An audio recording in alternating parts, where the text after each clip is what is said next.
Welcome to another Fleet Awards ceremony in 2020. We had an exciting week this week with the combat practice where we drove the boat around because we are naval engineers and we love driving the boats.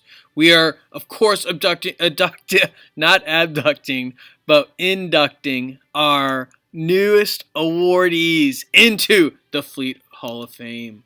They designed excellent craft, worked hard on their engineering, and were successful in destroying the combat drones.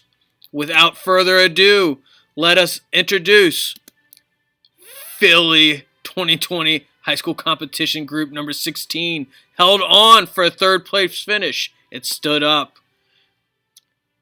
AHSN JROTC Group, second place finish. And with an untouchable score, Embre Casio held on throughout the entire week, running away with it from months ago. Here's how the scores ended up for the week. Congratulations to everyone that participated.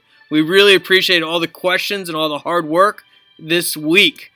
And without further ado, we now add this to the prestigious Hall of Fame.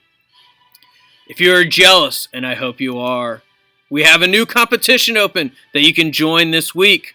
We are working on the supply and logistics competition. There was a live stream this morning that helped introduce this. If you have not played it before, feel free to explore, find the quickest way to deliver these cargo, and don't crash, as always. Thanks for everyone participating. Feel free to reach out to us at fleet@navalengineers.org. And thanks so much. Have a great one.